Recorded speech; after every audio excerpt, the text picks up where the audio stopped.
نہ سمجھو گے تو مٹ جاؤ گے اے ہندی مسلمانوں، تمہاری داستان بھی نہ لکھی جائے گی داستانوں میں۔ تھوڑا سا تبدیل کر کے میں نے آپ کو کہا ہے۔ السلام علیکم ورحمۃ اللہ وبرکاتہ۔ امید کرتا ہوں آپ حضرات بخیر و عافیت ہوں گے۔ بابری مسجد چلی گئی اور رام مندر بن گیا، اور پھر 31 جنوری کو وارانسی کورٹ نے یہ فیصلہ دیا کہ گیان واپی مسجد میں اب پوجا پاٹ شروع کر دیا جائے۔ اب وارانسی میں جو گیان واپی مسجد ہے اس کے تہخانے میں 31 جنوری کو مورتیاں رکھی گئی اور رات کو پوجا شروع کر دیا گیا۔ وہاں پر سادھو سنتوں کا ہجوم ہے اور پھر لوگ بھیڑ لگائے ہوئے ہیں پوجا پاٹ کرنے کے لیے۔ اب گیان واپی مسجد کی تہخانے میں مورتیاں رکھی گئی، اس پر قبضہ ہو گیا ہے۔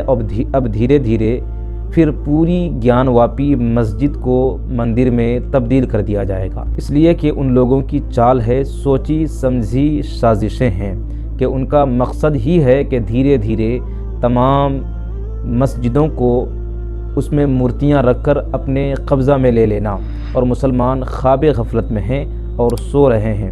مسلمانوں کے یہ حالات دن بدن بگڑتے ہوئے جا رہے ہیں، اور مسلمان خاموش تماشائی بنے دیکھ رہے ہیں اور پھر کچھ نہیں کر پا رہے ہیں۔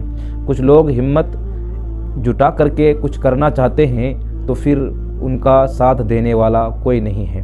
کچھ لوگ پھر ان کی طرف چلے جاتے ہیں اور ان کے پاس پیغام محبت لے کر جاتے ہیں، لیکن ہوتا کیا ہے کہ گیان واپی مسجد کے تہخانے میں مورتیاں رکھی جاتی ہے، ان کے پیغام محبت کو ٹھکرا کر کے ہماری مسجدوں پر قبضہ کر لیا جاتا ہے۔ اب دیکھیے کہ حالات کتنے بگڑتے ہوئے جا رہے ہیں۔ پچھلے دن 2-3 دن پہلے مہرولی کی عیدگاہ میں اور مزار کے قریب وہاں بلڈوزر چلا کر اس کو عیدگاہ کو ختم کر دیا گیا، اور پھر بابری مسجد کا معاملہ سب کو پتہ ہے۔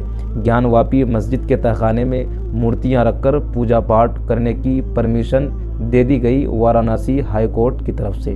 اللہ اکبر، یہ ہو کیا رہا ہے ہندوستان کی سرزمین پر؟ پھر لوگ کہتے ہیں کہ ہندو مسلم اکٹھا بھائی کیوں نہیں رہ پاتے ہیں؟ میں کہتا ہوں کہ ایک طرفہ محبت نہیں ہوتی ہے، ایک ہاتھ سے کبھی روٹی نہیں بنتی ہے، دونوں ہاتھوں سے روٹی بنائی جاتی ہے۔